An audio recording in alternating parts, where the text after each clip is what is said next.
Olá, meus amigos, meus irmãos. Aqui estamos chegando mais uma vez para mais um momento de estudo, mais um momento de reflexões do Evangelho de Jesus à luz da doutrina espírita. E por isso agradecemos. Agradecemos mais uma vez a este Pai de infinita bondade e amor, em especial pela vida. Agradecemos a Jesus de Nazaré por esses belíssimos ensinamentos que ele nos deixou. Não podemos deixar de agradecer também a estes espíritos amigos que constantemente nos auxiliam, nos amparam, nos intuem para o caminho do bem. E agradecemos também a todos vocês que vão chegando e se conectando aqui conosco nesta sala virtual para estudarmos juntos o Evangelho do Cristo. Sejam todos bem-vindos em nome do Senhor Jesus. Muito obrigado pela presença. Recebam já antecipadamente o meu abraço fraterno e de gratidão. E hoje aqui estamos chegando neste dia 11 de agosto do ano de 2020 para estudarmos mais um capítulo, refletirmos acerca dos ensinamentos do Cristo aqui com base no livro Conduta Espírita, e o capítulo é o de número 18. O capítulo de número 18 do livro Conduta Espírita tem como título Perante Nós Mesmos.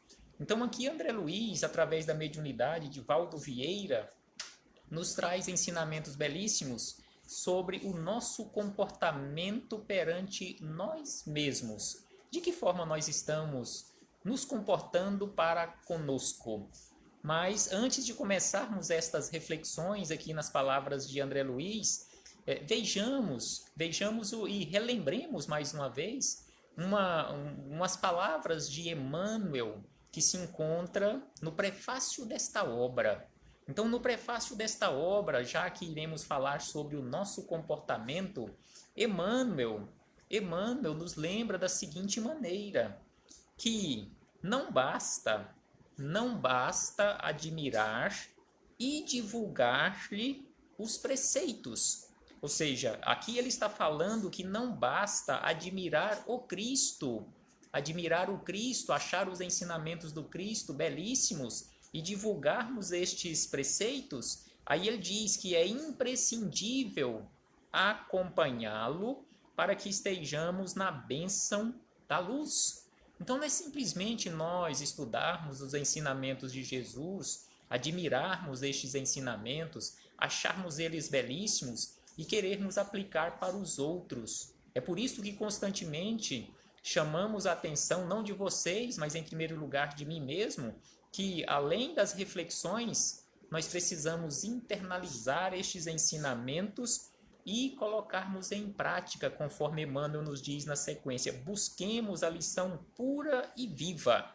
Busquemos e vivenciemos esta lição pura e viva. E ainda Jesus, agora nas palavras de Jesus, vejamos o que ele diz, o que ele nos falou, lá naquela passagem evangélica, anotada por João Evangelista, no capítulo 13, nos versículos de 3 a 17, aquela passagem evangélica que nós conhecemos como lava-pés.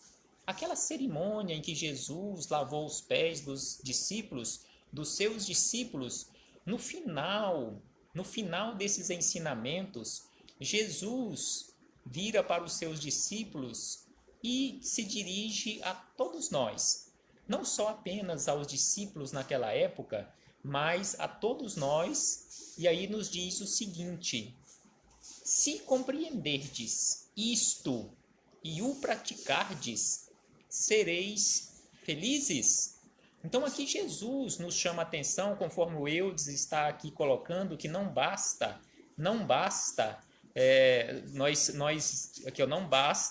sair, é preciso vivenciar a sua conduta.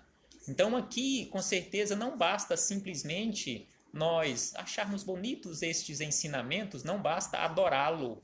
Aqui o Eudes está corrigindo a palavra que eu não tinha entendido, que não basta adorar o Cristo, mas sem sombra de dúvida que é preciso vivenciar os seus ensinamentos. Então é isto que Jesus nos diz aqui no final destes ensinamentos que nós encontramos naquela cerimônia de lava-pés, onde ele diz que se compreendermos os seus ensinamentos e os praticarmos, nós seremos felizes. Então aqui Jesus nos deixa bem claro que não basta simplesmente nós compreendermos. Eu compreendi os ensinamentos de Jesus, eu aceito esses ensinamentos, são muito belos, são profundos, mas só porque praticar aí você está querendo demais, né? Então Jesus nos chama a atenção que é preciso praticarmos para alcançarmos aquela construção de felicidade que todos nós dizemos almejar ou que dizemos querer alcançar um dia. Então aqui chegamos nas palavras de André Luiz, onde ele nos diz da seguinte maneira, começando as reflexões deste capítulo: vigiar. Então aqui ele já começa nos chamando a atenção para aquela orientação de Jesus sobre a necessidade da vigilância constante. Então André Luiz nos diz: vigiar as próprias manifestações, não se julgando indispensável e preferindo a autocrítica ao autoelogio. Então aqui ele nos chama a atenção que nós precisamos vigiar constantemente o nosso comportamento, não nos colocando ou não nos achando naquela condição de indispensáveis onde nós nos encontramos e, principalmente, nós preferirmos a autocrítica do que o autoelogio. Então é preciso aquela vigilância constante para que constantemente nós estejamos tecendo a autocrítica ao invés do autoelogio. Aí ele diz, recordando que o exemplo da humildade é a maior força para a transformação das criaturas. E Jesus nos chama a atenção para isto, sobre a necessidade da humildade, exatamente quando ele começa a nos falar lá no Sermão do Monte sobre as bem-aventuranças. Então aqui André Luiz nos lembra que o exemplo de humildade é a maior força para a transformação das criaturas. Então nós precisamos sim colocarmos em prática esses ensinamentos, conforme ele nos diz que toda presunção evidencia afastamento do Evangelho. Então se nós ficarmos construindo aquelas presunções de sermos indispensáveis, se nós ficarmos constantemente tecendo autoelogios a nós mesmos, se não buscarmos constantemente este exemplo na prática em relação à humildade, de que forma nós iremos chegarmos cada vez mais próximos destes ensinamentos que nós encontramos no Evangelho e, em especial, praticá-los, internalizando estes ensinamentos. E aí ele diz ainda, na sequência, aí entra, ele diz da vigilância, e na sequência ele fala sobre a necessidade da ação. Porque, conforme ele nos diz aqui, não basta simplesmente nós vigiarmos. Nós precisamos ter atitude. Aí ele diz, agir de tal modo a não permitir, mesmo indiretamente, atos que signifiquem profissionalismo religioso. Então, no Espiritismo, como nós já falamos e falamos constantemente em relação à religião espírita, não pode de forma alguma, qualquer um de nós, qualquer companheiro, não pode e não podemos de forma alguma nos comportarmos aqui dentro da doutrina espírita, na propagação da doutrina espírita, como um profissional religioso, como um profissional da religião espírita. Exatamente isto que ele nos fala aqui, não deixando de forma alguma que isto aconteça, agir de tal modo a não permitir, mesmo indiretamente, atos que signifiquem profissionalismo religioso, quer no campo da mediunidade, não podemos, aqueles que têm mediunidade ostensiva, não podem se tornar médiuns profissionais. Aqui ele está falando sobre a cobrança de valores monetários para a prática mediúnica.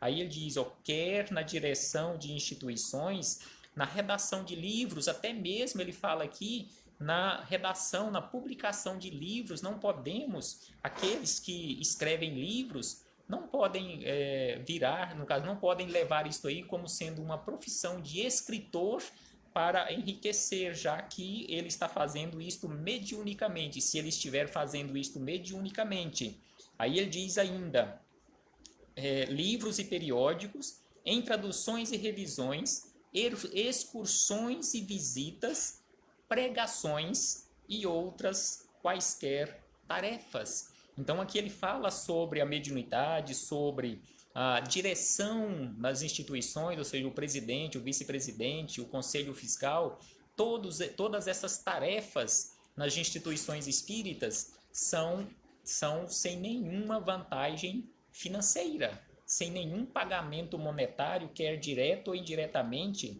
Aí ele fala sobre as excursões, no caso, traduções de livros e revistas, as visitas, e também ele fala aqui sobre as pregações. Não podemos, nós que saímos por aí, nos colocamos na condição de semeadores do Evangelho de Jesus, não podemos começar a cobrar por aí, eu vou no seu centro fazer uma palestra de 30, 40, 50 minutos, mas eu cobro tanto.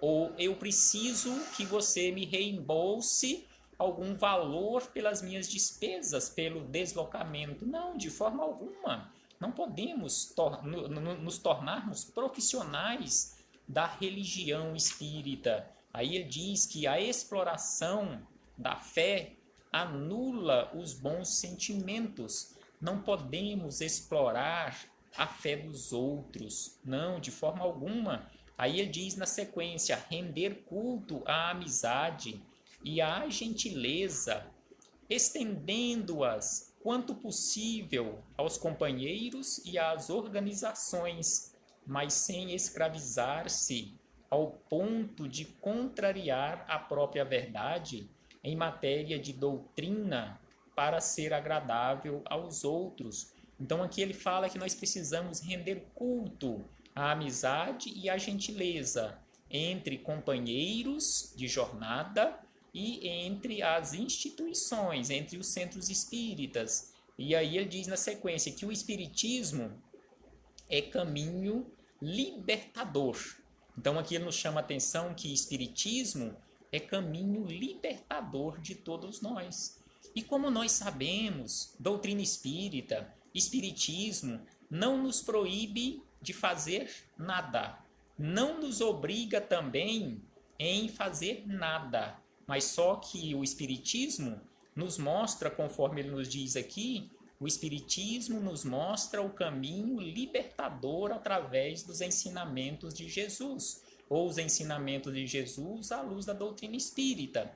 Agora, trilhar este caminho, realizar os processos de transformações tão urgentes e necessários para a nossa vida, já que estamos aqui neste mundo físico, na condição de seres imortais, vivenciando uma experiência humana, para um dia chegarmos à condição de humanização, sem sombra de dúvida que precisamos realizar esforços, conforme nos chama a atenção Jesus. E o Espiritismo nos mostra esses caminhos. A escolha é nossa, não nos obriga, não nos proíbe a nada. E aí ele diz ainda, recusar. Aí ele fala sobre as tarefas nos centros espíritas, recusar várias tarefas simultâneas nos campos social e doutrinário. Nós sabemos que nos centros espíritas constantemente falta mão de obra. Então, quando chega um companheiro de boa vontade, às vezes nós, quando estamos ou quando nós passamos pela condição de dirigentes de casas espíritas, se nós não tomarmos cuidado, nós exploramos em excesso a boa vontade dos outros e às vezes acaba cansando o companheiro e ele foge da casa. Então é isto que André Luiz aqui nos chama a atenção, ao recusar várias funções simultâneas nos campos social e doutrinário, para não se ver na contingência de prejudicar a todas. Então, se assumimos vários compromissos ao mesmo tempo ali na casa espírita, vai acabar, no final das contas, nós prejudicando a todas as tarefas e a nós mesmos. E aí ele diz ainda, compreendendo ainda que um pedido de demissão em tarefa espírita quase sempre equivale à ausência lamentável. Então aqui ele nos chama a atenção que dentro da seara espírita, um pedido de demissão por não termos condições de seguir adiante devido à quantidade de cobranças, devido à quantidade de funções simultâneas, é sem sombra de dúvida equivalente à ausência lamentável na seara do Cristo. Aí ele diz que o afastamento do dever é deserção. Quantos companheiros na seara espírita se desertaram porque não tiveram esse cuidado ou foram explorados excessivamente e acabaram desistindo, acabaram se desertando das tarefas? Então precisamos, na condição de tarefeiros, precisamos ter esse cuidado, e também na condição de administradores, precisamos ainda ter o cuidado ainda mais redobrado.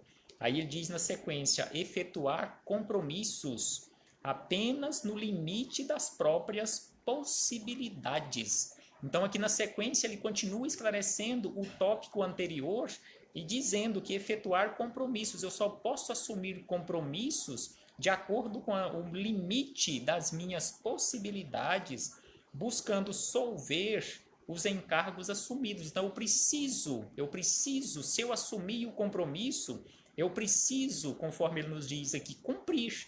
Eu preciso solver com os encargos assumidos. É aquele ensinamento de Jesus, onde ele nos fala, dai a César o que é de César, que nós encontramos aí dentro deste ensinamento do Cristo, aquele cumprimento das nossas obrigações. Se assumimos o compromisso, então que arquemos com as consequências daquele compromisso assumido. Aí ele diz, inclusive, os relacionamentos com as simples contribuições e os auxílios periódicos às instituições fraternais.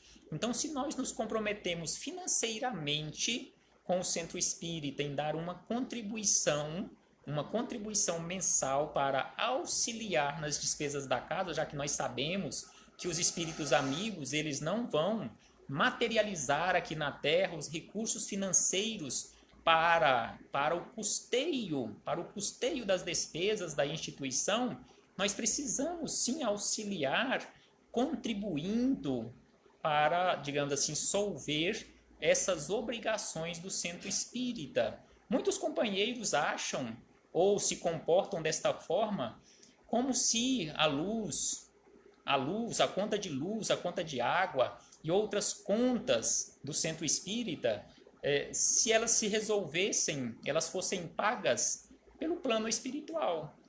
Eles não querem colocar a mão no bolso para auxiliar de forma alguma. Conforme muitos companheiros falam, parece que os espíritas têm um escorpião no bolso.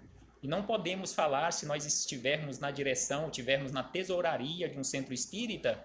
Já passei por isto por vários anos, na condição de dirigente, na condição de tesoureiro também, mas em muitas situações, se você falar, mesmo que num particular, que deve ser sempre, de preferência no particular, com aqueles companheiros que você tem mais afinidade, muitos companheiros, se você falar com eles em dinheiro para pagar despesas do centro espírita, tem muitos companheiros que ficam chateados com você. E às vezes até fogem do centro espírita, alegando que o centro espírita está virando igreja. Mas o centro espírita tem despesas. Não podemos, de forma alguma, buscar a arrecadação conforme se faz em muitas instituições religiosas. Não de forma alguma, e não estamos aqui criticando de forma alguma nenhuma instituição, quer ela, digamos assim, espírita ou não. E aí ele diz na sequência, para encerrar, que palavra empenhada, lei do coração, ou lei no coração. Então, se eu empenhei a minha palavra em auxiliar o centro espírita, quer com a contribuição financeira, quer com o meu trabalho, com a minha presença ali naqueles dias em que eu assumi o compromisso, então, para com o meu coração, para com a minha consciência, eu tenho um empenho que precisa ser resgatado. Aí ele diz, libertar-se das cadeias mentais oriundas do uso de talismãs e votos, pactos e apostas, artifícios e jogos de qualquer natureza. Aqui ele nos chama atenção para aquelas situações que a doutrina espírita nos mostra que não podemos de forma alguma adotar dentro do espiritismo um talismã, votos, pactos, apostas, artifícios, jogos e assim sucessivamente. Aí ele diz que o espírita está informado de que o acaso não existe. Nós sabemos disto, que no dicionário divino não existe esta palavra acaso. E aí ele encerra dizendo: esquivar-se do uso de armas homicidas, bem como do hábito de menosprezar o tempo com defesas pessoais, seja qual for o processo em que se exprimam, porque o servidor fiel da doutrina possui na consciência tranquila a fortaleza inatacável. Então aqui ele nos chama a atenção que não podemos menosprezar, ou seja, não aproveitar corretamente o tempo para dedicar à defesa pessoal, os nossos pontos de vista. Se estivermos com a consciência tranquila, se construímos aquela consciência tranquila, conforme ele nos fala aqui, é uma fortaleza inatacável. E aí ele traz no rodapé desta mensagem, que ele encerrou desta forma, ele traz palavras de Paulo, que nós encontramos lá na segunda carta aos Coríntios, no capítulo 13, versículo 5, que Paulo nos diz o seguinte: examinai-vos a vós mesmos. Então vejamos que Paulo nos chama a atenção para examinarmos não os outros, mas examinai-vos a vós mesmos, se permaneceis na fé. Provai-vos a vós mesmos. Então nós precisamos examinar a nós e provarmos a nós mesmos a nossa fé, não a dos outros. Que possamos refletir sobre isto. Muito obrigado a todos os companheiros que chegaram, se conectaram aqui conosco nesta sala virtual. Companheiros que por aqui passaram, mas que por algum motivo não puderam ficar, companheiros que chegaram de última hora, igual o nosso companheiro Marcos Leandro, muito obrigado pela presença, recebam todos o nosso abraço fraterno e de gratidão, e vamos direcionar neste momento, encerrando as nossas reflexões, as nossas melhores energias, as nossas melhores vibrações para todos os nossos irmãos trabalhadores da área da saúde, e também para aqueles nossos irmãos que estejam, porventura, internados em hospitais, atingidos ou alcançados pela pandemia do coronavírus ou por qualquer outra enfermidade, que todos possam receber o amparo e a proteção de que estejam necessitando. Graças damos a Ti, Senhor Jesus, hoje, agora e sempre, e que assim seja. Muito obrigado, meus irmãos. Até a próxima oportunidade, se assim o Pai nos permitir. Jesus conosco sempre.